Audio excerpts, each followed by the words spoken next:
What's going on, guys? Welcome to today's podcast. Hopefully this time you actually get the video along with the audio, but me and Josh here are going to discuss a variety of topics, really some fantasy stuff, maybe talk a little bit of week 3, but we're just going to kind of wing it, go off the cuff a little bit, and and just have a good little chat. So waivers, I want to talk about waivers real quick because I didn't do anything with that, and as I mentioned in yesterday's podcast, I didn't really feel like there was anybody of note that I really was super excited to get. So, I mean, he bid for Rondo Moore in our league, which, you know, it's your prerogative. 35% of my budget. Question, let me ask you this. What does Rondo Moore have to do to return value on that? Like in hindsight, I mean, he's just got to if he keeps doing what he did last week, obviously. He's not going to. I'm not probably going to start him this week. But, I mean, so you're not even going to start him? No, but I have him there just, You see, guys, that is called being emotional. Well, and making an emotional decision. My wide receiver depth also isn't deep, and he has huge upside. Yeah, he does. I mean, he had 10.8. And like I said on the previous podcast, our Chalk Your Bets League is extremely competitive. Right. And the waivers are thin, and he should have never even been dropped. Who dropped him? That's Eric crazy. did. That's nuts. Eric dropped him to pick up Jerry Jeudy, who also shouldn't have been dropped. Jerry Jeudy was dropped. How did I miss that? Oh, yeah. McKee dropped him. So, obviously, Eric made the right move and picked up Jerry, but he should have dropped someone else other than Rondo Moore. But I love it because now I have him. I paid a lot of money for him, but I think in the long run, it will pay off at the end of the year, and I will repeat as a champion. Wow, he finally won the championship last year. 13 years in, he thinks he's like, he thinks he has a chance at repeating. He just spent 35% of his budget on Rondo Moore. He's not starting him. So well, I'm also the proud owner of this trophy here in the background for the next year. Well, I'm on there twice, so okay. It is what it is, After this year, I'll be right there with you. But Rondo Moore, and so Eric dropped Rondo Moore. That brings me, it just popped in my head, my strategy of instead of dropping a player like Rondo Moore where in a spot that you don't have to because he played, I think he was on the 12 o'clock games, wasn't he, for in week 2? Maybe he was on 3 o'clock, but either one, Central Time, of course. Right. Either one, the smarter move, in my opinion, would have been to utilize the strategy that I do, which is drop your kicker or your defense and then just pick up one of the kickers or defenses that plays on Sunday night, Monday night, whatever, or Sunday afternoon if you have to. But that way, he could have saw what Rondo Moore did and been like, oh, maybe I'll drop someone else. Right. You know what I mean? Well, I don't know who his kicker is, but obviously if you have Harrison Butker or Justin Tucker, you're not dropping your kicker. I mean, I might. I do have Butker in one league. Maybe even Tyler Bass. Like I have him, and I'm running with him all year. Yeah. I don't like playing the kicker defensive carousel every year. Obviously there are years that you kind of have to, but I like to just solidify those positions in the draft so I don't have to worry about it. Yeah. No, I get that. I mean, that's understandable, but to me, that's another reason why I would prefer to not draft one of those high-level kickers is simply because I like that flexibility of being able to do that. Like I just dropped Mason Crosby, who's the guy that I picked up because obviously he's Monday Night Football kicker. I picked him up in multiple leagues, and I just dropped him right now to add Henry Ruggs to my team, which I told you guys last night. I thought there was a chance Henry Ruggs could be available in your league, and he sure enough was. So what does that tell you? Most likely an impatient fantasy owner drafted Ruggs in the 10th round and cut him after week 1, right? To me, that's just craziness, And yeah, so well, I got him no one was high on him this year because of his but he still down rookie year last year. He still went in the 10th round. You just spent a 10th round pick or 11th round pick on him, maybe even 9th. I can't remember exact ADP, but in week 1 he was targeted 5 times, caught 2 for 46 yards. Like that's his thing is he's a high level, he's a chunk play getter. That's just that's what he's going to, when he catches passes, they're going to go for quite a bit of yards. He averaged, as I mentioned yesterday, 17.5 yards per catch as a rookie and had almost 500 yards receiving. So, right. That's not bad. I think that, but anyways, I'm happy. Look, what I just did was picked up Henry Ruggs as a free agent, and you picked up Rondale Moore for $35. So I like being a week early, and I shouldn't even be a week early on Ruggs, considering he had 5 for 113. I mean, this was the last call on Rondale. Obviously, he was getting picked up. I think the second bid for him was around $20 or so, and I originally had it at $30, but I kind of just bumped it up last night right before I went to bed to just. How much did Eric bid for him? I think it was 18. Okay. Yeah. So I mean, obviously, I could have gotten him at 19, but I just, you just got to take those risks. I mean, obviously, like, if you want a guy, you'll bid for him. It doesn't fucking matter. But I'm happy I got him. If he, has a game like he did on last Sunday, at least, for the majority of the season, which he might not, but his upside is just, it's there. Right.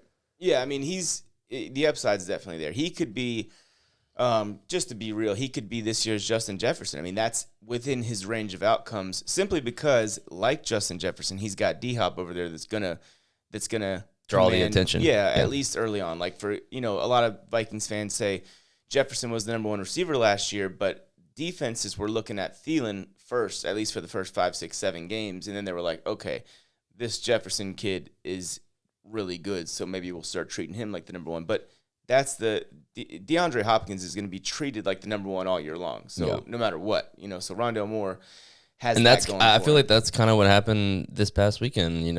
They paid a lot more attention to D-Hop, and Rondale Moore got his. So yeah, I mean, D-Hop, I think he only had like 4 catches last week. But another guy I wanted to talk about was this dude. I was pounding the table for all offseason long as a late round guy that's going to be a huge value, and that's Marvin Jones, man. Marvin Jones right now in PPR scoring, full point per reception scoring leagues, is the 50th overall player. 50th. He had, and I have him on my bench, of course, but I mean, that's kind of what you're going to do when you draft a guy in double-digit rounds. You're not going to immediately start him, but I think I'm going to start him this week just because, I mean, I think he's at this point, and here's the question I'll pose. I mean, he's been productive the first 2 games of the season, right? Yeah, he's the 50th player. 18.7 points week 1, 17.5 points. Yeah, I mean, he's almost a must start. Who they got this week? I mean, they have Arizona, and Arizona isn't exactly the most. Their secondary is not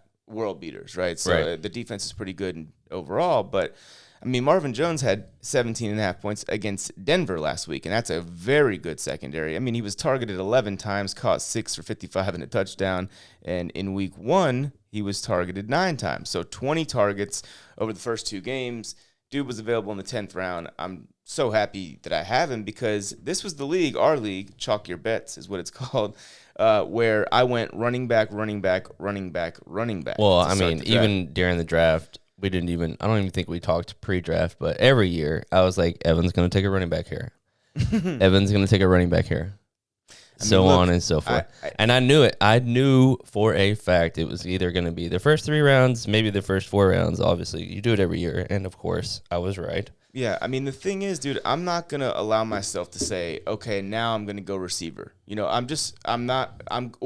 now I'm going to go running back. I'm going to just take what I feel is the best value available. So in the 4th round, when I was looking at Miles Sanders and then the receivers available were like, I mean, it was like nothing. I can remember. It was not great. And you can get, I feel like you can get, pretty good receivers deeper in the draft. I'm stoked with my receivers. Listen, I've got T. Higgins. I've got Kenny Gallaudet, Deebo Samuel, Henry Ruggs now, who I just picked up, Marvin Jones, and Marquez Callaway, and Gabriel Davis. So I'm plenty good on receiver considering I've got at running back Jonathan Taylor, Antonio Gibson, DeAndre Swift, and Miles Sanders. That's depth all over the place. And I like to accumulate depth early, and then I like to package and trade around, close to mid-season. I want to add that blue chip guy to my lineup. So instead of having Miles Sanders just on my bench, I'm going to parlay that I like having that extra running back because running backs get hurt, right? So, but once it's toward the end of the season, midpoint of the season, I'm going to get a little bit more aggressive and say, all right, let's try and peak. Let's add that. Let's trade away 2 guys for a blue chip caliber player, and that's my overall strategy. And I did that a while ago, and I lost in the championship game actually to, I think it was Jeff back in 2015. Yeah, right there. I was able to. I had Greg Olsen the whole year as my tight end, and I worked a trade for Gronk towards the end of the year, so I had Gronk and Olsen in my and that was when Gronk was Gronk. At this point, Gronk is still Gronk. Again. I mean, he might be Gronk again. But I also, man, I really like T. Higgins. Look, I took him in the 5th round as a guy that, basically was going to be my number one receiver, at least for some of this season. And he's not outscoring Marvin Jones, but he is. He had 15.8 in week 1, and he had 17 in week 2. And then in week 1, if you recall, he left the game with like cramps for a while, and then they just held him out of the overtime period. So he may have even had, more in his tank, but he's been extremely efficient, touchdown in each game. He was targeted 10 times against Chicago, and that was good because that was a game where game flow was in his favor, right? They were kind of like they were losing and they had to pass a lot, or not a lot, but they had to pass a little bit more than maybe they would have liked, and he saw 10 targets, So I think that T. Higgins is gonna. Yeah, I mean the targets. I feel like with T. Higgins, they're gonna be there all year. Yeah, and he's gonna be efficient because he's big. He has rapport with Burrow from last year. He knows the offense. He's not a guy that like Jamar Chase hasn't played for what it would be about almost 20 months by week 1. And Chase is playing great. I'm not saying he's not. Just for me, T. Higgins is going to be the most steady option in that Bengals offense. And I'm starting. And if you drafted Kenny Gallaudet, I know you're frustrated. Start him this week. He's got Atlanta. I'm starting him. I think I'm starting him over Deebo Samuel because I think Deebo's going to see a whole lot of Jair Alexander. And I'm starting him, man. I just feel like this is the week for Kenny Galladay. I just told him before. Deebo is the number 3 receiver in fantasy in our league right now. Yeah, he's the 15th overall player. Yeah. In our league at least. Yeah, I mean that was. Week 1 he went completely insane. 9 for 189 touchdown. He's Deebo.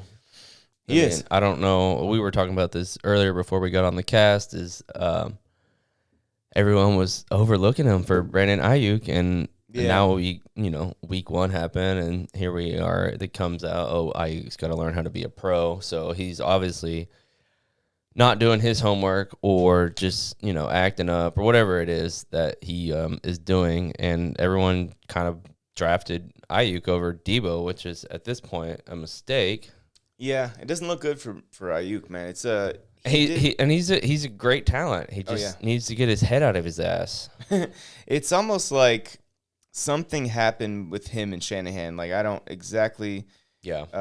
I don't know. I'm trying to look at his snap counts real quick and see what his snap totals were. I did see him make a really good catch in that game against Philly, but he only had 1 for 6 yards. It was a nice catch.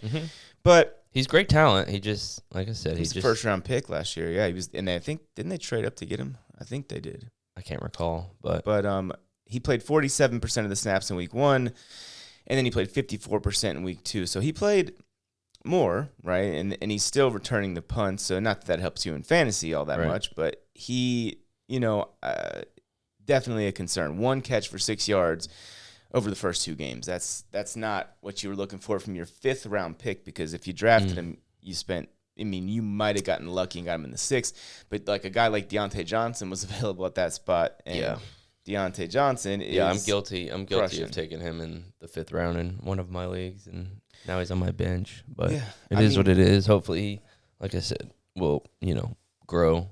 Yeah, I think that as the season goes on, he may be a good buy low, or even better, somebody might cut him. I bet he's been dropped in. I'm sure a bunch of leagues. I mean, there's a lot of fantasy players out there that don't really know what they're doing. You don't know if they're just like kind of new to the game or they're just a little ignorant, but or they just freak out, which happens. But yeah, I mean, if he's out on the waivers, you have to just keep him and stash him. Yeah.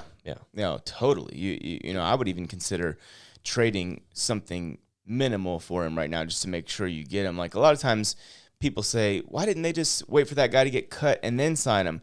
Well, they gave away a next year 7th because they want to just make sure they get him. They won't have to compete, and that might be something, if you're an Ayuk fan, that you would consider, but it's going to have to be super low. Like buy lows are only good when you actually get them low. So he's a risky buy low even at that, because even giving away a guy that is undeniably supposed to be on a roster is sketch right now for Ayuk. You know, 1 catch, 6 yards, 2 targets all year long. But on a positive note, Deontay Johnson, 5th or 6th round pick, I believe, and that was where he was going. He has 22 targets over the first 2 games. He's on pace for like 176 targets in the season. 10 targets week 1, 12 targets week 2. You know, do you think he plays this week?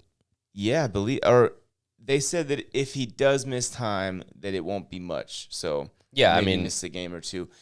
Tomlin said that he's looking better, not to be confused with great. So, right. I mean, he'll probably be a game time call. Yeah, he'll probably miss this game. They have a lot of depth at receiver, but what I would do, and what I might do in leagues that I don't have him, is trade for him right now. If you're 2-0 and you don't love how you look at receiver, trade for Deontay Johnson right now. Like that, the owner, especially if you're in a PPR league. Absolutely, because he is going. I mean, he's going to see 10 targets every game. Basically. Yeah, he's got 22 targets to their first 2 games. Yeah, 10 and then 12. So, he's that dude, man. I'm just like, Ben Roethlisberger is the type of quarterback where, especially right now, he's a pure pocket quarterback. Of course, he's going to throw to who's ever open, and Deontay Johnson, with all the other weapons they have there, he's going to see a lot of one-on-one opportunities, and he's going to get open because he's just a really good route runner. Yeah. He's quick. He's a great route runner. Yeah.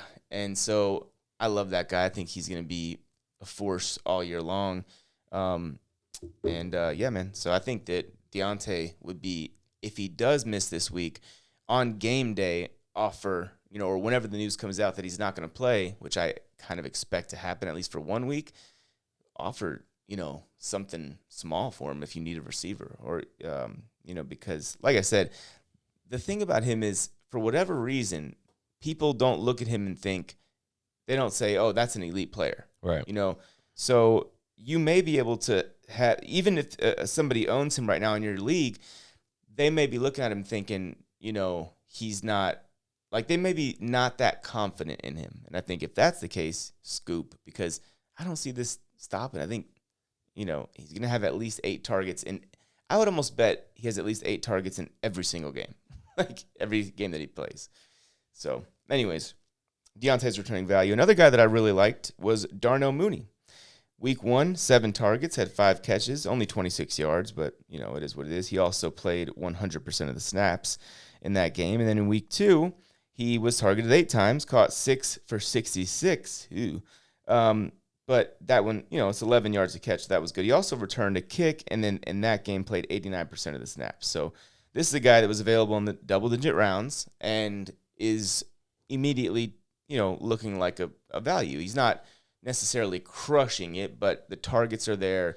The intent that we saw last year is showing up again this year, unlike with Brandon Ayuk. And, that's why I went 4 running backs, or I wasn't afraid to go 4 running backs, because there's so many receivers. I mean, Darno Mooney.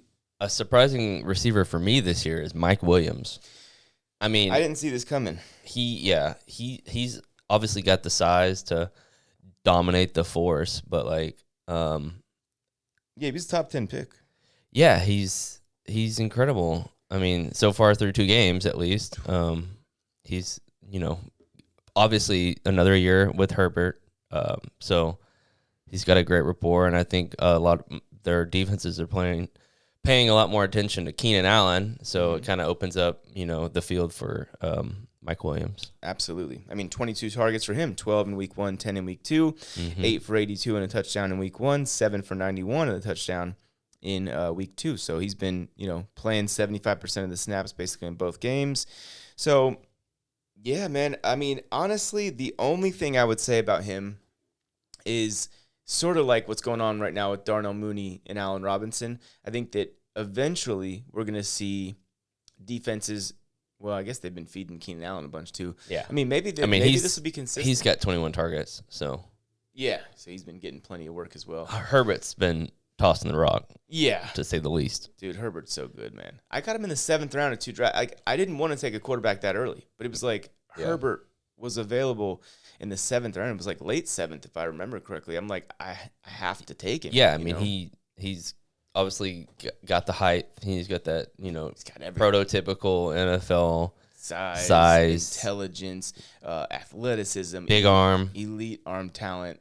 He's extremely accurate. So his accuracy already in this year is much improved over what it was even last year. And he was very accurate last year. And he's one of those guys that's just, passionate about the game. He wants to learn more. He studies like he's supposed to. And it reminds me of Eli Manning in the way he leads. It's not like a what do you call it? A outspoken leader, right? He's not super in your face, but he's just quietly competitive. You know what I mean? And that's where I even made that. Eli was the epitome of that. Yes, absolutely.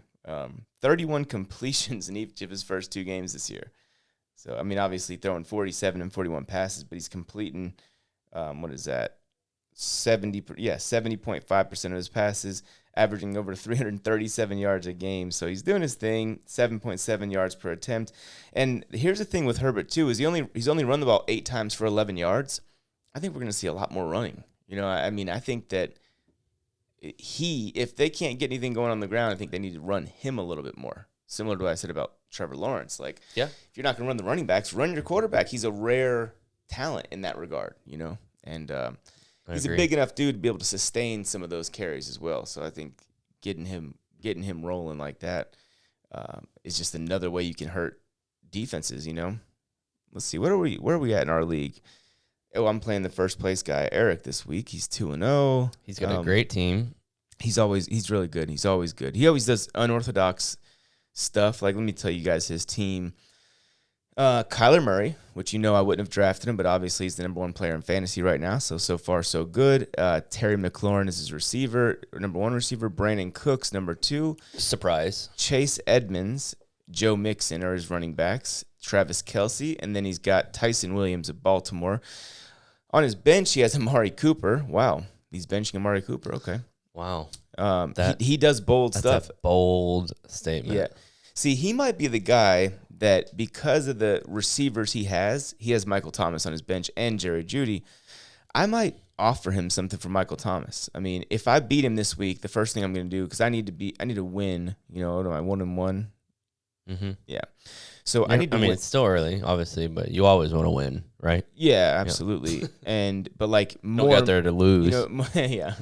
More importantly, we play to win the game.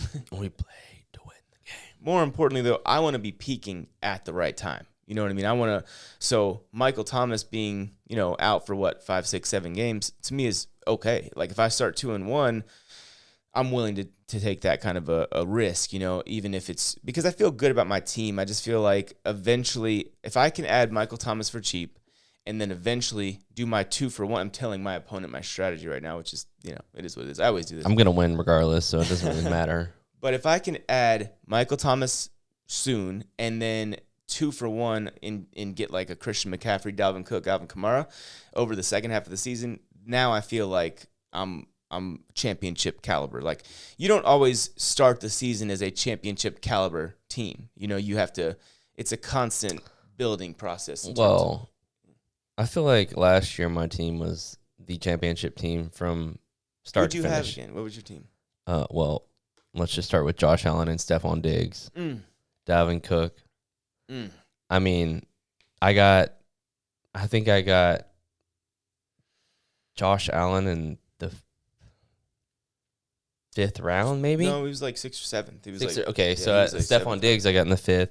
Yeah. And then I stacked him with Josh Allen in like like you said, 7th or 8th. It was like 7th or 8th. Yeah, it was late. But I mean, obviously you saw what they did last year. Stephon Diggs led the league in receiving last year. Yep. And I was never it was a strong season from start to finish. And finally, after 13 years, I got that monkey off my back. Started this league in 2008, and we're old. Got shit every year from everybody in the league because it's like, oh, it's your league and you've never won it, and talk all this shit about being great at fantasy. And I've had some bad beats. I've been in the championship 3 times. Oof. I've been there at least 3 times as well. Yeah. Won 2, but lost 2 and won the one last year, obviously. But hey, man, it is what it is. I got the trophy now, so I can't complain. Yeah, we're supposed to send this to the winner, and they're able to hold it for a year. I didn't get to hold mine, and I've won it twice. Well, we didn't have it for the first one. But, I'm trying to campaign to be able to hold it for half of this year at least because I feel Well, after 13 years and me never winning it, I'm not letting it go of it until I have to. And if you win it this year, then, yeah, you're more than welcome to I'll hang come on in to here it. and jack it if I have to. Okay. Well, When I win the championship. I'm gonna win multiple championships this year. I think I'm in 4 leagues. So definitely gonna win some championships. are you in any public leagues? No. I've never done a public league. They're fun. I mean, obviously when the drafts come around, like I'm just addicted to it. So like if I've got a draft coming up where I just finished a draft, I'm like, fuck, I want to get back into one. So I'll just hop into a public league just immediately, Me and Jeff are actually, this is maybe our third or fourth year in a row that we've joined a public league together, a paid public league. I think the buy-in's like $30 or $40 or whatever.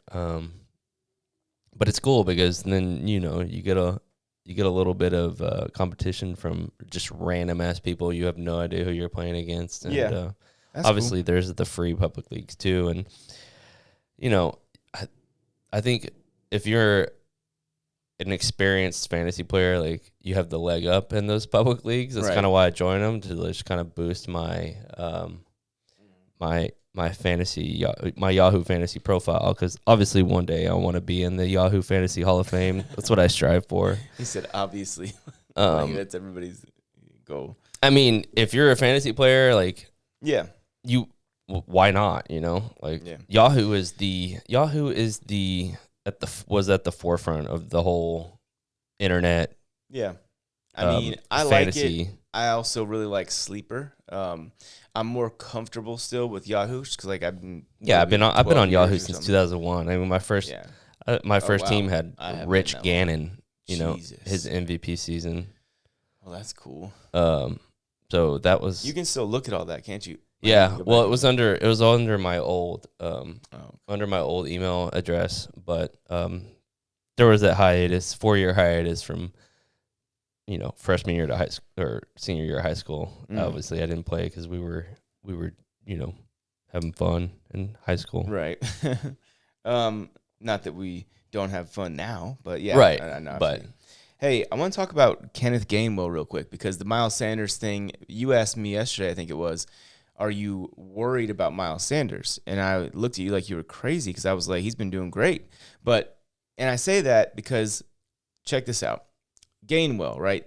We're looking at him. He's played well the first 2 games. He has 11 touches in week 1. In week 1, he played pretty well, got in the end zone. Last week, which granted, it was against a much tougher defense in San Francisco. Week 1 was against Atlanta. Gainwell carried the ball 6 times for 14 yards, so he averaged 2.3 a carry, caught 2 passes for 18 yards. I think that his pass protection, apparently he's good in pass pro, so I think that will keep him on the field. But he's 35% of the snaps and 33% of the snaps. So you're telling me Miles Sanders is going to, in my opinion, be a 65% player, right? Like, that's not the norm for running backs. Like, that's I would say top 12 in terms of usage, so I'm not worried about Miles Sanders at all. As a matter of fact, I think that the reason why I say at least 65% moving forward is because the rookie, for some reason, I have this feeling that Sanders is going to distance himself as the better player as the year progresses.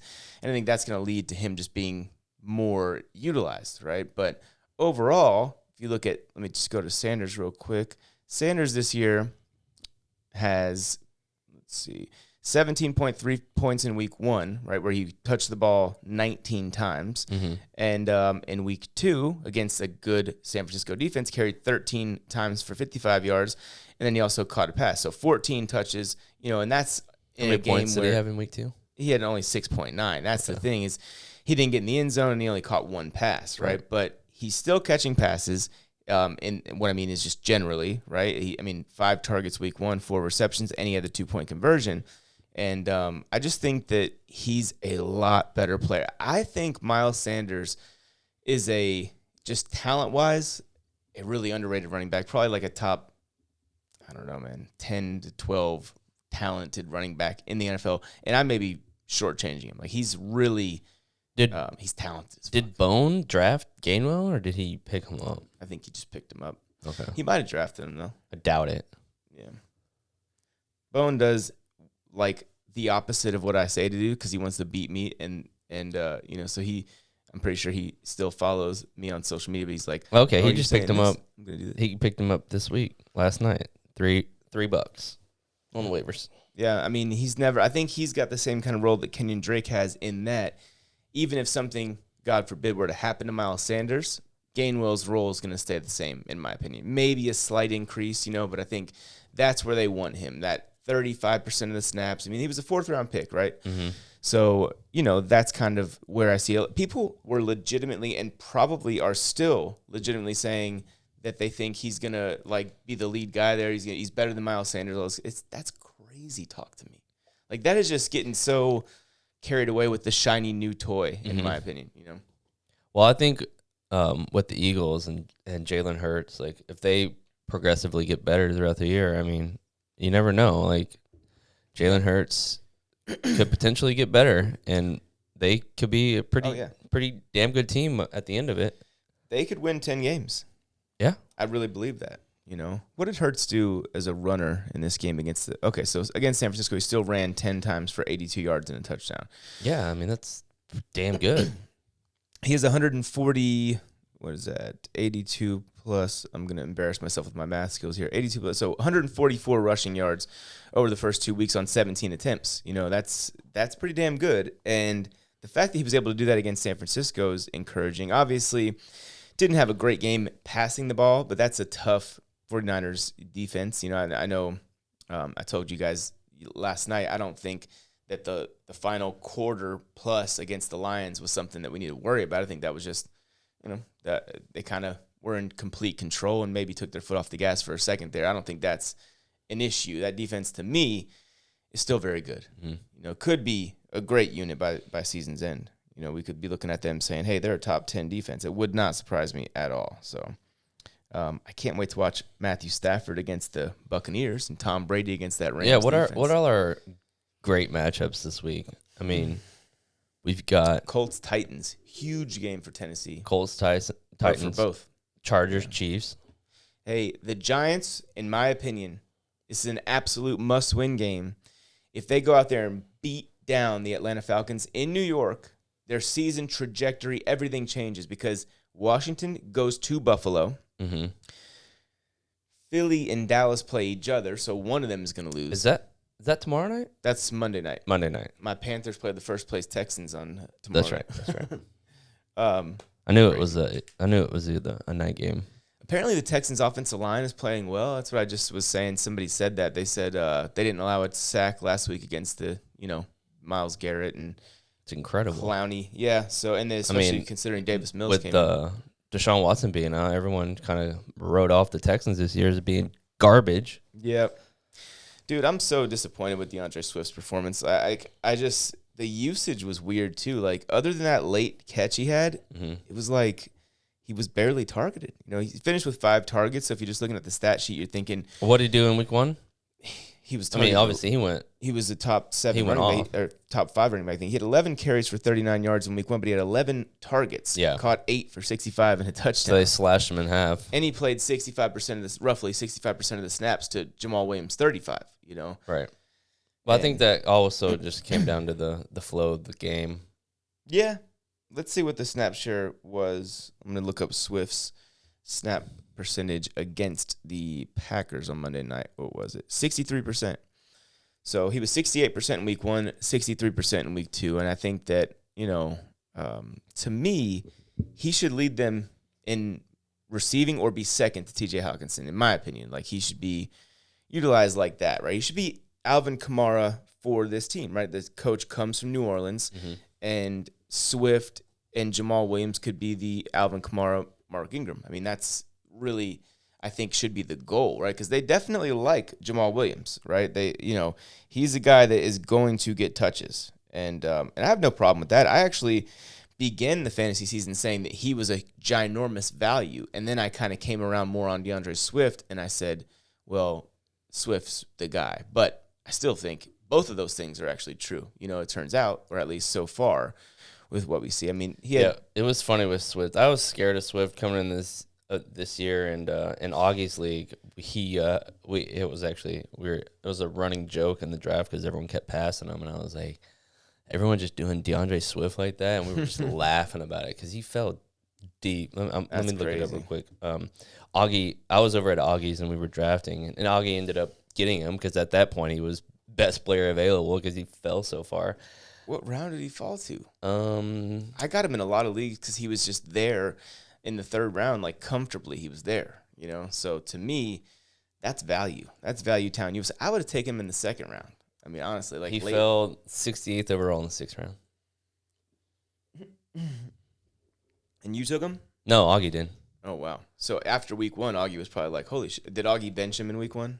No, but he obviously went off, and Augie got the dub. But it was just funny because we were making a joke out of it, like, "Bro, it's DeAndre Swift, right?" And he was like, "Fuck it, I'm just best player available Swift. At this point."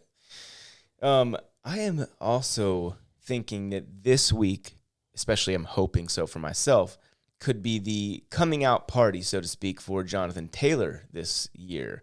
You better hope so. Oh, I'm not worried about Taylor at all. Let me tell you why. Let me looking up his snap counts real quick. But he's had 2 very, very tough matchups to start the season off, right? Like the week 1 against the Seahawks defense, which is a very, very, very good run defense. Mm-hmm. And then week 2 against the Rams, which we know is another good team, right? So he's carried the ball 17 times in week 1, 15 times in week 2.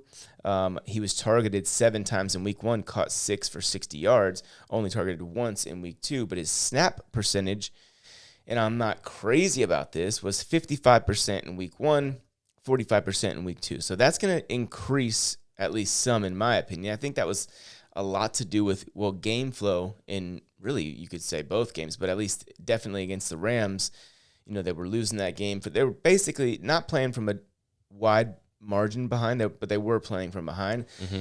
But he plays the Tennessee Titans this week, in a must-win game for the Colts. And plus, Carson Wentz is out, right? Wentz is not playing, is he? No. Yeah. I don't think so. So I think they were talking about like maybe he sprained both of his ankles and stuff. Definitely has 2 sprained ankles.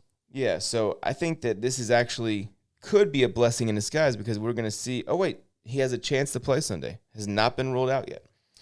Either way, I think that the Titans defense is very beatable against with Jonathan Taylor, because Jonathan Taylor, let me look up what he did last year. He absolutely abuses his division, right? Like last year down the stretch, and everybody was like, I was talking a lot about what he did down the stretch of last season, and a lot of people were like, but he did that against the Texans and Jaguars and Titans. It's like, yeah, and he gets to do that twice a year to all those teams again. You know what I mean? That's the best part about it, right? Right. So let's see, what did he do? He didn't play in one of the Titans games last year, but then the other one, let's see. Oh no, he didn't do anything. He only got 7 carries in the Titans game. What happened? Why did he only get 7 carries? He only played 24% of the snaps. So that was when he was still kind of like not really, I guess maybe not trusted by the coaching staff or whatever.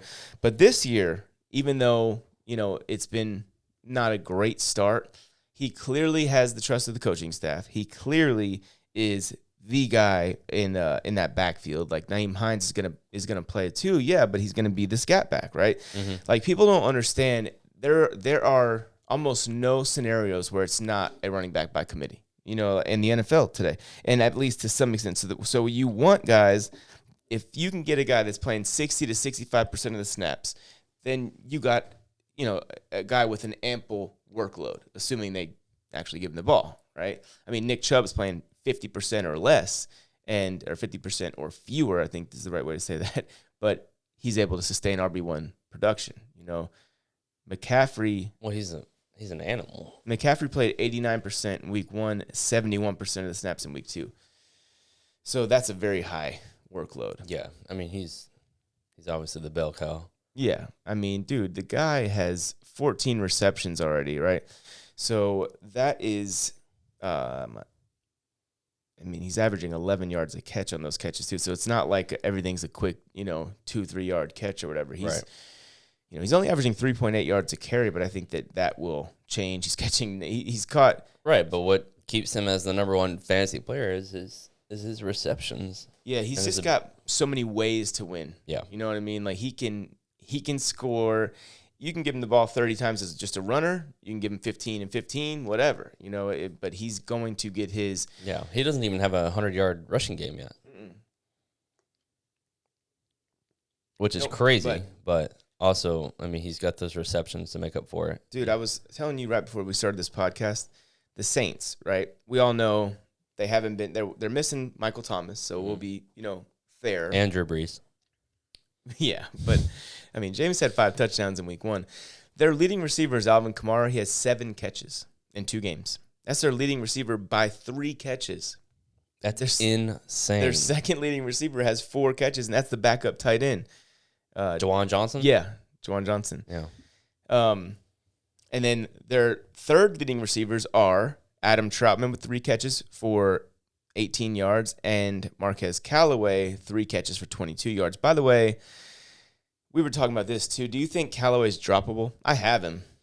I mean, I'm not dropping him yet, but damn it, I'm not very encouraged. If you need someone out there, like if you're really thin at receiver or running back and you need someone to drop, I mean, he's not like a surefire no drop. If I had to drop, I just picked up Henry Ruggs. I dropped Mason Crosby, but he's the guy I'm going to drop if when I see what happens this week. Most likely, I know if I have to drop him early before the games or if I have to drop someone, it's going to be him. I mean, I have Trey Lance. I have Gabriel Davis, which I could also drop just because he went catchless, but he was also hurt. Let me see. What was his snap percentage, I wonder, because the catchless thing is definitely concerning me. But Gabriel Davis also had a pretty good week 1, so it's not like, he had 2 for 40 in the touchdown week 1. What did he excuse me. He was targeted 5 times in week 1, played 51% of the snaps. That's not ideal. And then only 32%, but again, he was injured. And he probably got injured in week 1, so maybe that's why the snap percentage went down. But he's definitely, at this point, he's droppable in my opinion. As much as I loved Gabriel Davis coming before the draft, I think that, you can adapt, right? And I think the reason he's droppable is because you can go back and pick him up. Again, I think he can have a 100-yard game and a touchdown, and he's not going to be the highest waiver guy. You know what I just realized? Byron has his dad as a co-manager on his Chalk Your Bets. Wow. Yeah. It's first time ever? Ever. And that's kind of shocking. I mean, obviously, Byron's dad knows a lot about football, but Byron likes that. He had me co-managing like one of his, I think maybe it was 1 or 2 of his teams last year, and I was like, bro, I'm too busy. I can't do this. Yeah. I was like, I have no. Well, Byron, he's like, well, I'm too busy. So. Well, he was like, dude, we got waivers. Like, handle it. And I'm like, bro, I'm not doing that right now. I'm too busy. Yeah. But it was hard. That's too funny. Yeah, I just noticed that his dad made some waiver moves, and I was like, what? What's going on here? That's a cool thing. I wish that's cool. Yeah. But yeah, man. And also, in context with Gabriel Davis, they beat the Dolphins 35-0. So it's not like he had to play. If they needed to, I like Gabriel Davis. He's gonna have his. I really like him, man. I think he's gonna be a really good player. Mm-hmm. Really, like if you're in Dynasty and you can buy low on Gabriel Davis right now, I would totally do that because I think the chances of him having a very good, being a legit wide receiver 2 for the far majority of his future years is, to me, a very likely outcome. I think I don't have any experience with Dynasty or very little. Right. But I have 0. Really, never played in a Dynasty league. It's just like every time I've started one, the league is kind of. I don't even think I've even played in a keeper league, to be honest. Yeah. I just kind of like the whole start over every year. And me too. I mean. Me too. It's more of a, I don't know. Maybe we're just used to that. Yeah. I mean, like I said, I've been doing this since this kind of, snake draft. Yeah. Since 2002 and never in a keeper dynasty. But I mean, obviously it's fun regardless. If you like dynasty, more power to you. If you just like to redraft every year, I mean, yeah, kudos. So I'm looking at Chase Claypool right now because I was wondering what he's been up to this year because I haven't heard a ton about him. Mm-hmm. He's been overshadowed by Johnson. Oh, absolutely. I mean, he's been targeted 14 times in the first 2 games, which Deontay was at 22 times. And they got Naji this year, so it's like and they have Juju, and Juju's been, to my knowledge, been playing pretty well, right? Yeah, well, he just had his first rushing touchdown of his career. That's which pissed me off because Claypool had a 25-yard run in week 1. I don't remember that. Probably a sweep.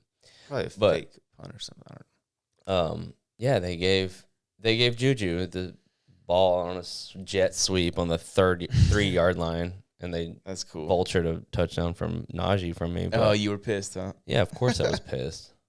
I mean, so funny. I don't have much respect for Juju anyway. It's just the way he. You don't like the TikToker? No, he's a child in my opinion. Guys, we're old also. So I know some of you are young, like quite a bit younger than me. I'm 34. I'm older than him. Right. What are you, 33? 33. I'll be 34 in a couple months actually. So. Yeah. December 2nd, right? Yeah. Yeah. So Juju has been targeted 8 times in week 1, 7 times in week 2. He caught 6 of 7 targets in week 2, but it was for just averaging 6.8 yards per reception. And let's see, what's his snap percentage looking like? Okay, so Juju is right now ahead of Claypool from the standpoint of snaps, right? And I believe targets as well, isn't that right? He's got one more target, but he's been playing 91, 96% of the snaps in weeks 1 and 2, where Claypool has been in the 67 and 77% range. So that shows you just by, I like the word intent. I like to use that word a lot in terms of like the organization, what their plans are. They view Deontay Johnson, in my opinion, as the number 1, right? Just by the evidence we've seen so far. Juju is the number 2, and then Chase Claypool as the number 3. The difficult part about that is Claypool went in like the 6th or 7th round, I think, right? Like that, he was going that early in drafts. Mm-hmm. So it's tough to say, and that was my dilemma with Jamar Chase. Like, if he's going to be the 3rd option on his own team, can I spend a 7th round pick on that? That's terrifying to me. Yeah. But Claypool can return value. I mean, look, he still had 70 yards receiving in last week. So yeah, he's one of those streak players, or he's gonna have his. He's gonna uncertain. Oh yeah, he's gonna uncertain Sundays. He's a best ball guy. You know what I mean? If you, I've never really played best ball, but I understand it. Like, they just take your optimal lineup and that's that. So like, he's that kind of. You know what I mean? If you can add him in a best ball where you don't have to worry so much about weekly floor. Yeah. That would be where I would be all in on Chase Claypool, but I value in just redraft leagues, I value consistency. I like when I see Deontay Johnson getting 10, 12 targets every single game. I mean, last year, Deontay Johnson was like top 3 or 4 in the NFL in targets. Think about that. That's wild. We let that guy fall to the 5th round, 6th round, in drafts, and he was the top 5 target guy or whatever. So that's pretty outstanding. Yeah. I mean, he's a hell of a player. And he's on his way up, obviously. I wonder what Naji Harris. Let's look up Naji Harris' snap counts because I'm wondering. Well, he's the bell cow, definitely. Obviously. I'm just curious to see what his. Oh my God, he's going to lead the NFL in snap. He's played 100% of the snaps in week 1 and 95% of the snaps in week 2. That is the most encouraging. It is encouraging. He just needs to pick up his production. That. No running back does that. Like McCaffrey being 90% in week 1 or whatever it was, that's what he does, and that's insane, but nobody does that. Like, he had, a couple years ago, McCaffrey led the league in snaps, and the second place guy was like over 50, and was Zeke, was over 50 snaps behind him. I mean, who's their backup? Benny Snell? I don't even think. I mean, Benny Snell. Benny Snell played like 1 snap or something because he played 95% in week 2. It's crazy. They have no trust in Benny Snell. He caught all 5 of his targets with the touchdown. So I like that. In week 1, he carried the ball 16 times, 45 yards. Yeah, man, it's going to be tough for him to run. But in my opinion, when you have a situation like that, you just need to be more creative with your run calls, and you need to just continue to commit and get in that rhythm with the run game. Because I was going to post this the other day. To me, the most valuable asset of a good passing game, or the one of the biggest contributors to a good passing game, is a strong running game. I really believe that. Like, I just think imagine having a great running game opens up everything else. Yeah, and if they want to stack that, like, why is Ryan Tannehill so much better in Tennessee than he was in Miami? A big part of that is because of Derrick Henry and what they're committed to the run. And when Ryan Tannehill does that hard play action and he keeps it, right? Like, they're also committed to sorts of Tannehill. discombobulated, Because they passed on Brady. Yeah, that was crazy. I think that was the one Brady was like, "You're keeping that fucking guy?" Yeah, I mean, obviously Tannehill's, obviously played well and turned it around with his time in Tennessee, but yeah, I mean, what's Tannehill doing so far this year? Ooh, wow, only one passing touchdown in the first 2 games. That's kind of crazy, and 1 rushing touchdown. So right, but you just hand it off to right, but they had to come back from behind. They put up 33 points against the Seahawks, and he threw for 347 in that game, by the way. Mm-hmm. But the pass protection is an issue, and that's why it's, again, so important for them to continue to run the football, because that's going to make that, that much better. Let's see. Yeah, he's being pressured at the highest rate since his rookie season, or since 2018. I don't think that's a rookie season, but he's been pressured on over 25% of his dropbacks, according to Pro Football Reference. And by the way, Pro Football Reference's pressures may not be the best all the time in terms of, like, determining accurate pressures, because I think it was PFF was saying Jameis Winston last week was pressured on like 70% almost of his dropbacks, where Pro Football Reference had him only 4 pressures, but he was sacked 4 times. And I've seen at least 3 other plays where it was a clear pressure, right? Like the one that led to an interception, there were a few other times. So there's, kind of raises some suspicion in terms of like how accurate they are, because I've been told by people before that Pro Football Reference is pressures as a stat aren't the greatest. But anyways, Ryan Tannehill is he's really good because of Derrick Henry, in my humble opinion. But last year, 33 touchdowns, 7 picks. I mean, since he went to Tennessee, the guy has 55 passing touchdowns to 13 interceptions, So obviously something is different there, and it looks a whole lot like a running game, in my opinion. Yeah, of course. I mean, did he ever have that? No, he had in Miami. I don't even know who his running backs were in Miami. Yeah, and it was Adam Gase, so that's not. Yeah, God, Lord. Mm-hmm. I don't even know why he was even hired in New York after that. Mm-hmm. Yeah, I know, that was so weird. That was such a weird thing to do. But so let me think. What else here? I'm keeping Trey Lance, by the way. I know Jimmy Garoppolo. The thing about Jimmy Garoppolo is, if you just look at his stats, right? Yeah, he's playing well, okay? Mm-hmm. But I think I saw a stat yesterday on Twitter where Garoppolo or the 49ers as a team are like bottom 5 in air yards. Now, you guys have heard me a million times say I'm not going to put a ton of stock into that. But why? Or I don't really care. If you're playing good quarterback play and that you need to check it down, well, check it down all you want. I don't care. But I will say, why did they trade up for Trey Lance? Aside from Jimmy Garoppolo not being able to stay healthy consistently. He has a lot of great upside. Right. But Lance has more dynamic playmaking ability, mm-hmm. where Jimmy is going to be he's not It's a game push manager it down the field kind of guy. Yeah, his upside is limited, right. to a certain extent. So mm-hmm. I think that's, and also he had 189 yards passing in last week's game against Philly, which they won. He didn't take a sack. He averaged 6.3 yards per pass attempt. But who do you think is better, Trey Lance or Justin Fields? Trey Lance. He was my QB1. I stand by that.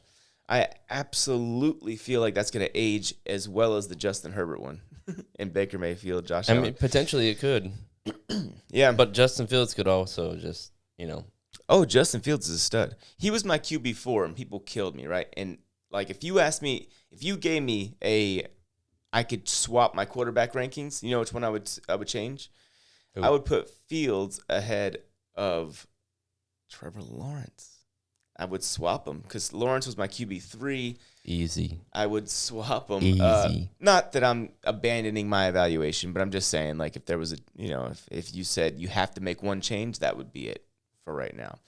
I'm also That's a bold concerned. call. Yeah, to me, do you guys remember when Trevor Lawrence was asked, like, what was it? If does he love football or does he?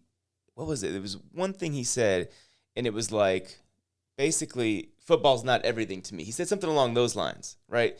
And a lot of the media, myself included, Bashed him. was like, what the hell? Because if you look at Tom Brady, you look at Michael Jordan, you look at the greats, right? Cam Newton, even when he's an MVP, so don't get it twisted about Cam. He still had a great career. When you want to be great, or when you're going to be great, it's got to be that much important to you. It's got to be everything to you. Mm-hmm. I'm not going to hear that like, it's there's a lot of other things I like doing. You know who else said that? Josh Rosen. He said that, right? He was like, I could be a doctor, but I'm going to just decide to play football. Like, it's got to be everything to you. Kyler Murray, for example, passed up on going to baseball where he would have made a lot more money because football is what he wants to do, and we're seeing him reap those benefits right now.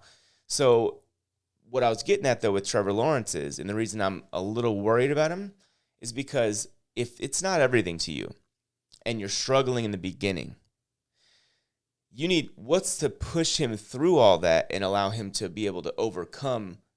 He's got to, you know what I mean? Yeah, well, he's got to look deep inside himself and be like, do I want to be great at this? And I'm not sure I think he wants to, but I think if he's not, passionate about it, then that's a problem. Mm-hmm. I mean, you have to be all in. You have to have that fire, that passion inside of you to want to get better every day. Yeah. If he's not looking at the playbook, learning the playbook every day when he gets home from work, before he goes into work, if he's not staying up late, he should be the first one in the building, last one out, kind of thing. Like. Absolutely. All in. And I don't know if he's doing that or not. And if he is, then, it seems like that passion is there, but I don't know. We'll see. Dude, check this out. So I retweeted this last night. Sam Monson from PFF tweeted 36% of Trevor Lawrence's pass attempts so far have been uncatchable. That's the highest rate in the NFL. When I came out and said that he was not a polished passer, people thought I hated him. I actually have a ton of respect for him as a human being. I think he's a really, really, really good kid and a great influence on young kids just as a person. But you don't go through the first 2 weeks with a 36%. That's like 4 of every 10 are uncatchable. Yeah. You know what I mean? Like that means you're way off, right? And he's completing 50% of his passes. So that's worrisome. He averaged 3.5 yards per pass attempt last week. Yeah, that's not good. They went right down the field on that first drive and scored a touchdown. And from then on, he just couldn't do anything, right? And it was like... Well, he looks better than Zach Wilson, so... I don't think so, man. Zach Wilson against the Panthers, because I watched that whole game every snap, he started off rough, but he had 2 pass plays deep down the field that were close to connecting on, right? So his stat line, those go down as an incomplete pass, right? But he finished the game strong. Final 3 possessions, 2 of them went for scores. 2 of those possessions, he scored on, and he was doing some good things. Now, he looked absolutely abysmal against the Patriots, but that Patriots defense is really good. Let's not forget, they also made Tua look not so great the week before, and I'm not saying Tua was a world beater, but they only allowed 17 points that week. So it's like they're not going to allow a bunch of points. They're really going to be I think they're probably going to finish the year as a top 3 defense. We're going to look at them and say top 3 at minimum, right? It could be the best defense in football. So for those, and also I need to say this for Trevor, to be fair, he played against the Denver Broncos defense that's probably a top 7, at almost at worst in my opinion. But I think top 7 is kind of how I view Denver. So, well, he's got a tough matchup this week against Arizona. Yeah, I mean, is it their first home game, or have they been home yet? No, they were home. Yeah, they were home against Denver. Okay. So they just, but yeah, now it's his second home game. So maybe the first home game was like, a lot of pressure or whatever. Now it's his. Now let's just hope that, because I like the kid, I want him to succeed. Let's hope that his feet are wet now and he's ready to rock and roll. But I'd be lying if I told you that I wasn't concerned. It's a bit of a learning curve, I know, especially with Absolutely. a new coach, especially coming from Clemson. You know, and dude, at this point, now imagine this. This is how crazy NFL the game is, because there's only one game a week and all that. Imagine if 2 years ago, if I said Justin Herbert is a much better quarterback than Trevor Lawrence and he'll have a better career, people would have laughed me out of the stadium, right? It would have been like, no one would have agreed with that. Mm-hmm. And I'm not even saying that that's necessarily true. I do believe that, but I'm not going to do this while Trevor's, in the position he's in where he's not playing well after 2 games.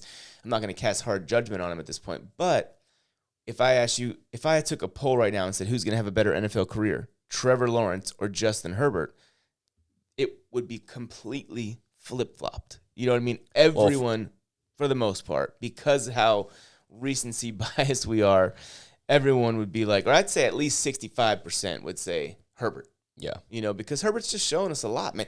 In Herbert's first game, where he was thrown into the starting lineup minutes before kickoff, he went for over 300 and almost beat the Chiefs. Yeah, well, he's improved on basically every game he's played so far. Yep. So, I mean, and the sky's the limit for Herbert. Yeah, man. He's a bad man. But, with Lawrence, and here's the thing. Yes, Denver's defense is awesome, and they made him look very bad. But the week before, he threw 3 picks against the Texans and completed about 55% of his passes. He did in that game throw for 332 and 3 touchdowns, but it was at 6.5 yards per pass attempt. So it wasn't like he was, he made a couple of really nice throws. That touchdown to Chris Manhertz, former Panther, was a nice play. But, he hasn't been very good so far. And I think that's just the reality of it. Let me look at what Pro Football Reference has is his bad throw percentage. Okay, they got him at 32.9%. So that's high as well. And let me see what they say about pressures. We know they're not the most reliable. But let's just take a look. 18.2% pressure rate. And who knows, maybe it was a mistake about the Jameis Winston thing. I don't know, but we'll see. But yeah, man, I think that Trevor Lawrence this week against Arizona, if he goes out there and has another clunker of a performance, I think we're all going to be worried. He's going to have to – they're going to have to put some points on the board because the Cardinals are going to score, especially against that defense. Absolutely. And, Kyler Murray is not going to let up whatsoever. I think it could potentially be a shootout, depending on how good Trevor Lawrence plays. Yeah. I think that what they need to do, and I think they need to do this, run the hell out of Trevor Lawrence. Like, I know you don't want to get him hurt and all that, but they have to because they have no run game. I mean, or James Robinson try to use the run game for whatever James reason. Robinson is, he's not going to get it done by himself. No, dude, he needs more carries. He's at 16 carries for 72 yards. He's averaging basically 5 yards a carry. So he just needs more. Yeah. And the shitty thing is he's got 16 through 2 games. 16 carries, yeah. He needs 16 each game. Every game, for sure. Because here's the thing. He played 63% of the snaps in week 1. He played 73% of the snaps in week 2. So he's getting the snaps. Like, he's getting the workload, the true lead dog snap count, but they're just not. Like, he ran it 11 times, so that's up from 5 the week before against Denver. And so that's good. He was still targeted 3 times in the passing game. But they like Carlos Hyde, obviously. They're going to use him some. But as I just said, he's getting close to 70% average of the snaps so far in the first 2 games. So James Robinson would probably be a nice buy low, in my opinion. We saw Dalvin Cook go completely insane against the Cardinals defense last week. Maybe this is the week James Robinson comes out and balls out. Well, something I want to bring up is Hilaire. He's got this is obviously a division game. He hasn't performed up to standards. Who they're playing this week? The Chargers? Yeah. It's a good game. Obviously, they're at home, so they're at an advantage regardless because of their Chiefs. Right. But Hilaire, man, he hasn't been that guy. No. And I've drafted him in a couple of my leagues, and Well, So, what do you think? What do you think he can potentially do this week? He's got to come out and perform. I mean, obviously, coughed up the ball.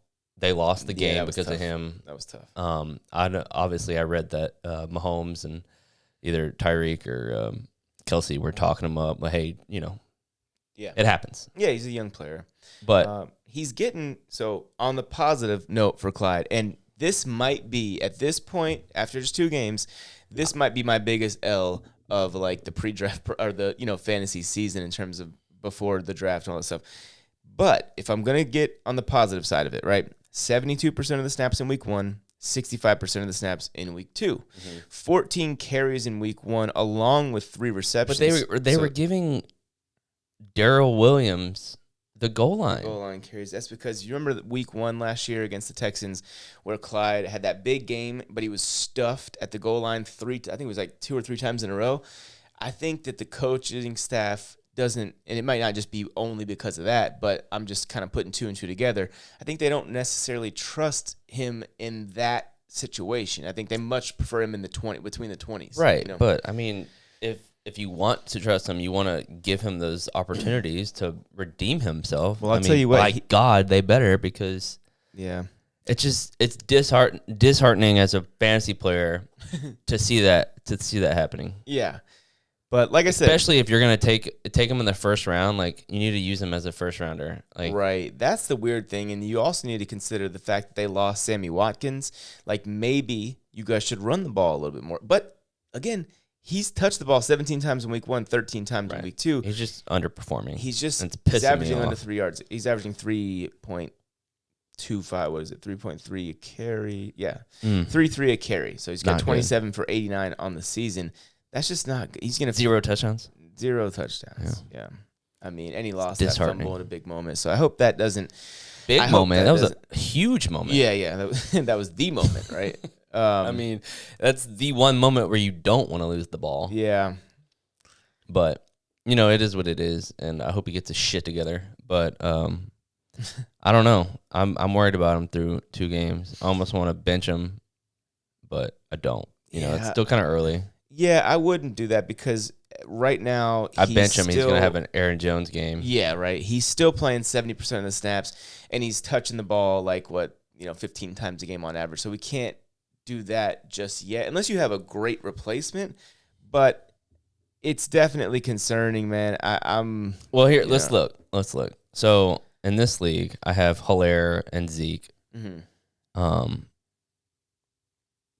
also it's a 2 flex. So I have starting Zeke, Hilaire, DeAndre Swift, and Damian Harris. I'm trading the guy to Zeke right now.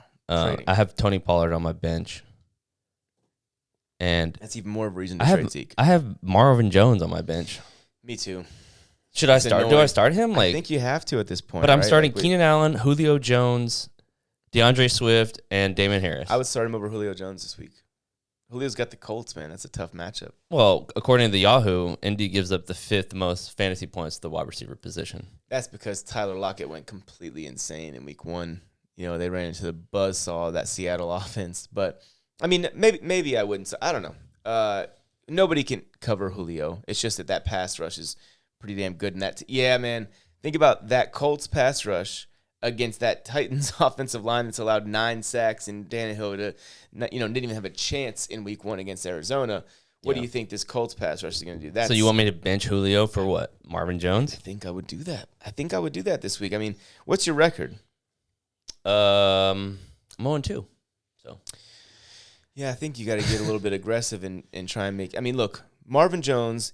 What's the most likely what's the most likely outcome in the Arizona-Jacksonville game in terms of who wins and loses? Arizona wins, probably, right? Yeah, of course. And do you think it's possible they blow them the fuck out? Possibly. Right. So if they do that, Marvin Jones is going to be out there just, running routes like a motherfucker. Right? He's going to catch probably a ton of passes. Let me see what. I bet he's playing close to 100% of the snaps too. I mean, this dude is a stud guy. We constantly, myself included, undervalue the shit out of Marvin Jones every year. And he just goes out there. He played 90% of the snaps in week 1, 88% in week 2. Mm-hmm. He's been targeted 20 times so far. He's got 130. Was it? So do I bench Zeke for Pollard? I think you got to trade Zeke, and you got to do it right now. Do I trade him and Pollard? No, you keep Pollard. You need to trade Zeke. For who? Go Zeke and Julio Jones for CMC. Offer that right now. Okay. Like that right now. To me is the, and then you just start Pollard, because I really believe Pollard is going to see at least 40% of the snaps, of the workload, I should say, and he's more dynamic.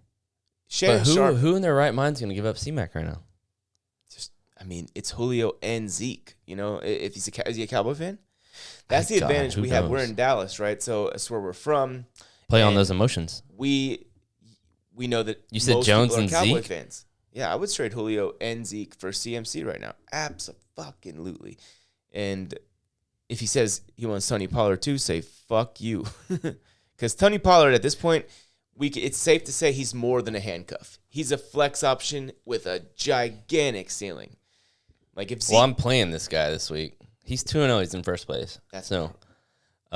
He might not make the trade just because I'm playing him this week. But I think you need to do it sooner than later, because I don't think Zeke is going to have very many big games this year. So if he has a couple more clunkers and they play Philadelphia this week, which you saw what they did to that San Francisco run game, it's going to be very difficult for Dallas to be able to run the football against them. So that means Zeke is probably not going to do a whole lot this week. So that time, every week that goes by where he has a shitty week is just decreasing his value. So I'm trying to get that trade done ASAP. If I have Zeke, I am basically like aggressively pursuing anyone. I'm trying to, offer that same kind of trade for Dalvin Cook or what, if you can package Zeke and whoever the hell for one of those top guys, Dalvin Cook, Alvin Kamara. I just thought about something. I would trade Zeke right now for Jonathan Taylor. I would. I don't know. You might even be able to get 2 for Zeke. You might say, I just know that the Cowboys' offense is going to be prolific all season. So especially if Dak stays out there, but I don't know. They're going to be putting up points. They're going to always. Zeke is playing 83 and 71% of the snaps. But here's the elephant in the room. Tony Pollard is just far more dynamic. You know what I mean? Like, it's just blatantly. Now, do I far more? Or far just more. He's more dynamic? No, far more dynamic. He is way. He's obviously improved. Dude, I was watching. Since he's come in the league. On the way over here today, I randomly tuned into Undisputed, little clip on YouTube. And Shannon Sharp said, I almost think Shannon Sharp watched my podcast because I said the same exact thing the other day. Just kidding. But Zeke had a run with about 8 minutes to go in the third quarter where he got about 17, 18 yards. Pollard was in the exact same situation, and he got almost 40. Because and I said this last night too, once you get to that second level, Zeke is not going to outrun anybody. Tony Pollard is. He's just a dynamic dude right now. And Zeke, even though Zeke's still young, right? Like, technically speaking, right. The guy has had a lot of carries. He just seemed like he was more explosive in previous years than he is now. Absolutely. Dude, he's had 2,000 NFL touches. Or almost. Yeah. Almost 2,000 NFL touches, this guy. Yeah. And I just feel like he doesn't have that breakaway speed. No, he's not fast right now. He's quick still. And I can tell he's working out hard because he looks quicker than what he did at times last year, than when he looked last year. But what he's not is fast. He's not explosive. You know what I mean? He's right now, in my opinion, he's like, as a runner, he's about as good as James Robinson, who I ironically called a poor man's Zeke before the draft. And I just think that Zeke's snap percentage is going to stay high because he's so good in pass protection and he can catch the football, right? And I think that you're not going to stop using him ever, right? Right. But I think Pollard has worked his way. Let me see, what's Pollard's snap percentage? I think Pollard has worked his way into, he's going to get, if they run the ball 30 times, Pollard's going to get at least, I'd say 11 or 12 of those carries. You know what I mean? And he's going to do a lot more with them is the whole thing that I'm looking at, because Pollard this season so far, let's see this here, 13 carries for 109 yards last week and a touchdown. So he had 8.4 yards per carry. He's also caught all 7 of his targets and for 60 yards. So, and he's returning kicks. Did he have a return touchdown?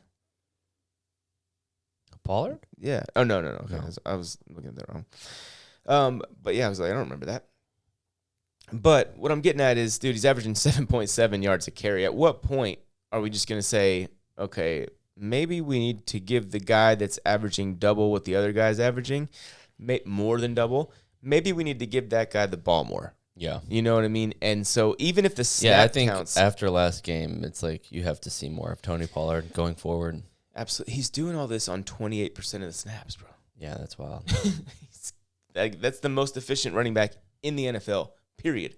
And Zeke is he's a little bit lower there in efficiency. It's unfortunate because it was like, but he's definitely a flex option. Zeke? No. Pollard. Absolutely. Yeah. Even with just 30% of the snaps, he's a flex option because his efficiency in that, like, they're a good offensive line. Mm-hmm. They have a really good quarterback, so you're not stacking the box against that team, no matter what. And that's another reason Zeke should be, more successful. Good offensive line, you can't stack the box because you're not stacking the box against Dak Prescott and the trio that is CeeDee Lamb, Amari Cooper, Michael Gallup, and even the fourth receiver there, I can't remember his name. He's good too. So like they got plenty to throw to at the tight end spot. You just can't stack the box against them. So I don't know. To me, as I said, I am with a very much sense of urgency trading Ezekiel Elliott as soon as possible because you don't want to sit there and be caught holding him too long because you may not be able to get anything. Not anything, but you may not be able to get a John. Like right now, it seems a little risky trading him for Jonathan Taylor. Mm-hmm. I think in week 8 or 9, you're going to be like, I could have traded Zeke for Jonathan Taylor. I really believe that that's how it's going to go, man. So yeah. Or, like, what about if you traded them for DeAndre Swift and, whatever else, like something else you need. So those are things. I need a tight end. So there you go. Yeah. See if there's, I'm actually about to pick up a tight end while we're on the podcast. Hunter Henry's just not getting it done. Yeah, he's been sort of disappointing so far. Jonnu Smith was dropped in our league, right? Was he? What's he got here? What's he done? He's 9.8 points and then 6.8 points. So he had Jonnu Smith. He had 5 catches for 42 yards in week 1 and then 4 catches for 28 yards in week 2. So I think that Jonnu is going to play a little better as the season goes on. And then Mike Kasichi has been dropped. I'm immediately picking him up. Pick him up. See you later. Okay, and yep. Sorry, Gabe Davis. You guys to go. I desperately need a tight end in our league. I'm running with Austin Hooper. I'm so happy. I just noticed that Mike Kasichi was a free agent. I still believe in Mike Kasichi. And there's another one. I'm picking up this guy too. Who? I'll tell you in a second. After Make sure I get him. Yeah. No, I'm not. Fuck. I'm not going to pick him up. I don't have anyone to drop. Unless I drop the Patriots defense. But right now, I think I want to start the Patriots defense against the Saints. They're coming off a clunker of a performance. They're at home. So the Patriots in Foxborough, yeah. Oh, wow. Yeah. Yeah, man. I like that. And as I mentioned a few minutes ago, I think it's very likely that they're a top 3 defense in football. They've allowed 23 points in the first 2 games. So it's 11.5 points per game on average, right? Yeah. They're getting sacks. They were getting pressures last year, but now they're getting sacks, right? They've got 6 sacks over the first 2 games. And, Mac Jones, the best part about Mac Jones is that he's not hurting them. And with this defense built the way they're built and the offensive line that they have, the run game that they're committed to, combined with a quarterback that won't make mistakes, you're in a good spot, right? I don't think Mac has he has 0 turnovers. 0. No fumbles, no interceptions. So, that's good. He's completing 74% of his passes. He's playing fine, And again, he's not, and this is no disrespect if you're a huge Mac Jones fan, I don't think he's ever going to be elite. But what he is very good. Yeah. He's going to be a really good player. Mm-hmm. From now until the end, I think he'll get better as this season goes on. Because, by the way, the Jets and the Dolphins are two pretty damn good defenses, and he's completing, basically 74% of his passes, no turnovers. So he's at, where is he at? He's averaging 6.8 yards per pass attempt. So, it's be a little better. Yeah, it could be better. But he's not trying to go for the jugular every play. He's just trying to play good. I think he'll learn to stretch the field as the season goes on. Mm-hmm. He's just trying to get his feet wet and his footing here in the NFL. Yep. And, Bill Belichick says oftentimes that they're installing through until October. Right. So he doesn't. Yeah, he probably doesn't even know half the playbook yet. Yeah. I think that he'll have a better second half of the season than the first half of the season. And he's still playing pretty well right now. Like I said, he'll get his feet wet. He'll see different defenses as the season goes on. Mm-hmm. He'll learn a lot more, and they'll open up the playbook for him. And yep, we'll see what happens. Yeah, man. I think that playing really efficient right now, though. Yeah, especially when you see the fact that he's got this good offensive line and a good running game. The more they show that running game, the more teams are going to game plan to stop that run in the future. And then that hard play action, and he's going to have guys open it up. That's when you're going to get Jonnu Smith up the seam. You're going to start seeing some chunk plays happen. Nelson Aguilar deep. Jacoby Myers is a stud, by the way. Dude, let me look him up real quick. Jacoby Myers, I think he's going to be Someone offered me a trade, and I declined it this morning. It was Jacoby Myers for Sony Michel. Is Darrell Henderson out for long? They're saying he might not play. I don't know if know if that guy that sent me the trade has Darrell Henderson or not. But check this out. Jacoby Myers played 99% of the snaps in week 1. He played 90% of the snaps in week 2. Why the decline in week 2? I mean, it was barely a decline. It was like 10%. Yeah, well, they were up. They were destroying the Jets, so it wasn't like he had to play. Right. But he's been targeted 15 times, 9 times in week 1, 6 times in week 2. And again, in week 2, they were in complete control of the game, so it's not like they had to, they didn't really have to pass the ball. The plays he's making in terms of the catch on the sideline he had last game, he's doing some good things. I think he is their number one receiver in terms of just wide receiver, right? Because Nelson Aguilar, who I know has played well, has played pretty well as well, was only targeted 3 times in week 2, and his snap share 85% and then 86%. So, slightly less. So, I just think that Jacoby Myers not going to be a guy that you're going to say he has a gigantic ceiling, but he's going to be a consistently, you can start him every week in your flex, with pretty much with full confidence. So with full confidence? Absolutely. Okay. And so I just picked up Mike Kasichi. So guys, if Mike Kasichi is available in your leagues, pick him up because I know he put up the donut in week 1. I get that, right? But in week 2, he was targeted 6 times, caught 3 for 41. I think that, and I know, he has a lower floor than I initially anticipated, but I still think that he's going to be a guy that is the major consistent weapon in terms of just in that passing attack because, he aligns perfectly with what Tua does, in terms of his strengths or whatever. And I just think that ultimately, I think he's too good to not be, an effective top 8 fantasy tight end. I still believe that. Although I guess, you have to say his floor a little lower than I thought. But if he's available, if somebody was dumb enough to drop him after just 2 weeks, scoop him. Well, I have a question for you. Yeah.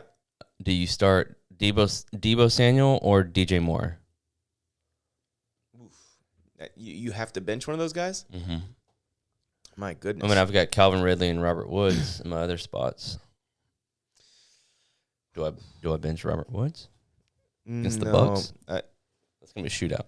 I was gonna say we should touch on that game before we finish up here. That's gonna be a hell of a game. I'm down. 2-0 versus 2-0. I mean, the Rams look good. They're at home. I think I would start DJ The Moore Bucs. real quick, to answer your question before we go into that. Okay. I think I would start DJ because he's playing the Texans, and Debo is playing the Packers, and Debo's going to see a whole lot of Jair Alexander. Sunday night. Yeah, so I really think Debo just has a tough matchup, and I know it's crazy to even consider But benching. would you call it a coin flip, or are you more? I'd say 60-40 for DJ Moore. Yeah, I just think that matchup is way too juicy. You know what I mean? Like, look what Baker had, like 2 incompletions last week. You know, and what do you think the Panthers are going to be able to do in that against the Texans? You know? Yeah, I think I would go with DJ Moore. But yeah, so you want to talk about the Bucks? Yeah, I'm like super excited about that game. It's like the Bucks have to travel all the way across America. Yep. To go to SoFi Stadium in LA. The 2-0 Rams. Obviously, Aaron Donald. Yeah. Coming after Tom Brady. It's gonna be a great game. It is. And if you remember, the Rams with Jared Goff instead of Stafford beat Tampa in Tampa last year. So Brady struggled big time in that game. You know, he and that was granted. They're going to bring it. They're going to bring everything. Oh, absolutely. Both teams are, because who knows, this game might be huge when we look at who's the number 1 seed, you know what I mean, in the playoffs this year. So I definitely think it's a very big game for both teams. I think it's very likely that Tom Brady and the Buccaneers come out ready to play. I mean, dude, let's be real. These are the games Brady thrives on. Yeah, and especially you guys beat me last year. Like that's I could just totally see him being completely ready to get that revenge. He's out for blood. Yeah. So last year against them, they lost 24-27. Again, it was in Tampa. Brady completed only 54% of his passes, 216 yards, 2 touchdowns, 2 picks, 4.5. How many times was he pressured in that game? Bro, 4.5 yards per pass attempt. He was sacked only once. I'll have to look on the advanced game logs here. I'll get to that. I'm going for it now, but let me see. That was a game. Now, granted, the Rams have lost pieces on defense. They lost their defensive coordinator, so they've lost some guys. Not the exact same unit, but, they only pressured him 5 times. That's not a lot at all. But again, Pro Football Reference, a little hit or miss with that. But, all in all, man, I think that, like you said, it's a great matchup. I think Brady's going to come out ready to play. I think that this is going to show us at least somewhat what we can expect from Matthew Stafford in the big games, because he's never really played in them. What has he got? 1 playoff game in his whole career? I will say of Stafford, though, the interesting thing about that whole dynamic is like the big game stuff. He is a guy that comes from behind and makes clutch plays all the time. Yeah. It's just he's never been one of the best teams in the NFL against one of the best teams, NFC Championship. He's never done that stuff. So we'll see, I think a lot about him and who he will be this year for the Rams. But if Stafford goes out there, imagine this. Stafford goes out there, has 4 touchdowns, 0 picks, 350 yards. They win. He's an MVP candidate. Early season, like we said about Kyler Murray last night, Stafford is an MVP candidate after, you know what I mean? He's going to be talked about. This is also a potential future playoff matchup. Absolutely. I'd actually be surprised if that's not the NFC Championship game. I mean, just by the way it all looks right now in the NFC, I don't see, I love my Panthers, and I'm rooting for us. I think we split with Tampa. I'll go ahead and say it now. We split the season series with them, but to beat them in the playoffs with our young team, it's going to be tough. And when I look at the NFC, I don't exactly see anyone other than Green Bay that's, capable of really beating the Rams or the Buccaneers. So, that's not gonna be easy. But, anything's possible. Just saying it's early, and that's kind of how I'm feeling about it. But yeah, man, I think that's gonna be a freaking awesome game. I think that's the game I'm most excited about coming into week 3. The Colts Titans is gonna be a good one too. Let's see. Chargers Chiefs. The Giants have to win. Chargers Chiefs is a phenomenal game. Bears Browns is kind of a sneaky good game. Like the Bears got beat up on in week 1, but that's the Rams. That was in LA. They got Justin Fields making his first career start at Cleveland and Baker Mayfield in that Browns improved defense, that's gonna be interesting. The Ravens at the Lions. Oh, poor Detroit. It's gonna be a rough one. Although that is a letdown spot by Baltimore, or potentially for Baltimore, and the Lions do not quit. They come to play with that guy, Dan Campbell. We're going to bite kneecaps off and all that shit. Like, he's not about to let them. Yeah. Oh, Saints, Patriots is going to be another good one. That's going to be fun. Cardinals, Jaguars, definitely going to be interesting. I want to see if Kyler Murray can continue to just dominate in the way that he is. Washington, Buffalo. That's awesome. Ron Rivera against Sean McDermott. Antonio Gibson against the really good Bills front and run defense so far this year. Star Lotulelei is a guy that is a nose tackle, right? So his stats aren't ever looking phenomenal, but he is single-handedly almost making this run defense a whole lot better than what they were last year because he opted out last year, so he didn't play at all. But and also, as I mentioned, I think I mentioned this last night, Gregory Rousseau led them in snaps among defensive linemen. So that's a huge positive for Buffalo in that improved defense there. But, yeah, that one's interesting. Jets, Broncos. Let's see what Zach Wilson looks like against these Broncos after what they did to Trevor Lawrence. Seahawks, Vikings. Man, the Vikings, I feel like they've barely lost both of their first two games, and now they have Seattle. Yeah. That's tough. They should have won that last game. Damn kicker does his job. Yep. But that's what I mean, just heartbreaking losses. Who's the Sunday night game? I think I just saw that a minute ago. It was like it's the Niners, Packers. Oh, okay, yeah. I don't know why it's not. These are Sunday. Oh, that's just Sunday days. The Sunday ticket games. Right. Oh, okay. Yeah, man. Niners, Packers, another good game though. Yeah, Deebo Sunday Samuel night against Jair Alexander. If there was ever a game for Brandon Ayuk to bounce back and to be, Sunday hey, night. I'm here. Sunday night against the Packers, where Deebo's gonna have his hands full with on the road, Jair, under the lights. It's a big game. In Absolutely. Lambeau. If the 49ers go into it's in Green Bay, right? Yeah. No, it's in San Francisco. Oh yeah, you're right. If they get to this is their first home game of the year. So the undefeated better. Niners, first home game of the year. If they beat Green Bay right now, that means they'll be 3-0. Green Bay will be 1-2, and the Niners will have a 2-game lead over the Packers. I mean, that who knows? Yeah, this is actually that huge could game. be huge. Yeah, so it's gigantic. And if you're the Packers, you absolutely do not want to win because imagine what all the media outlets and fans will think. They'll be like, dude, the Packers have lost to 2 out of their first 3. They got beat by the Saints. They only beat the Lions, and then they got beat by the it'll look like, wow, man, they've only beat the Lions and they've lost to the 2 other teams they play. So it'll be interesting, but ultimately, if I'm a Packer fan, I am not concerned about my team simply because Aaron Rodgers looked phenomenal. Aaron Jones looked phenomenal. What I was noticing about Aaron Jones, man, he is just coaches must love him because he does everything right. He does. Those little plays where this, where it's a little play action. He's the epitome of a team player. Yeah. I mean, obviously he's got Aaron Rodgers probably on his ass to do his job, but I think Aaron Jones is just one of those guys that loves the game, wants to get better, and obviously he shows out. He's more so than not. So. Such a trustworthy player in terms of he's going to do what you need him to do. Mm-hmm. And he's going to do it 100% effort every single time. A.J. Dillon, that's made me think of A.J. Dillon. He's played 28% of the snaps in week 1, 29% week 2. He's basically just still a handcuff. He is solely a handcuff right now. Jamal Williams had some standalone value, when he was a Packer.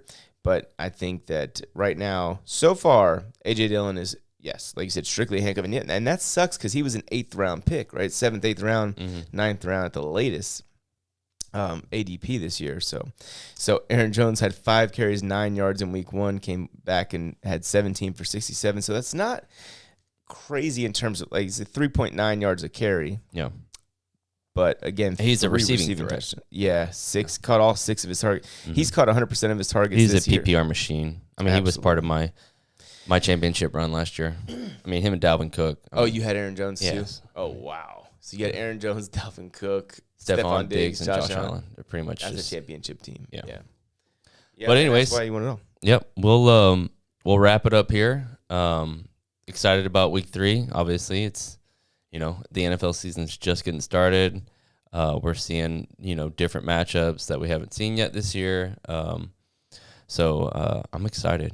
I'm pumped, man. Yeah, it's week 3 is a good overall slate, like top to bottom. It's like, yes. There's no real games on there where I'm like, even the Thursday night game and the Sunday night game and the Monday night game are all going to be worthy of great games. And also, just real quick before we wrap up, my Panthers better go out there and dominate the Houston Texans, because here's the thing: Houston, is it in Houston? Yeah. Oh, that's right. We had the first 2 in Carolina. When you are a good team, right, and you're letting the world know that you're a good team, you need to do what good teams do to bad teams. Yeah. They need to dominate the Texans. They don't need to eke out a win. I want to see. Yeah, they need to bring they need to bring the heat. Absolutely. But so we'll wrap it up here. Be sure to like the video and then comment. Kind of tell us what your favorite matchup is this week, and if you have any sit or start questions for Evan, be sure to hit him up in the DMs and in the comment section here. And we'll see you in the next one. All right, guys. Peace. See you.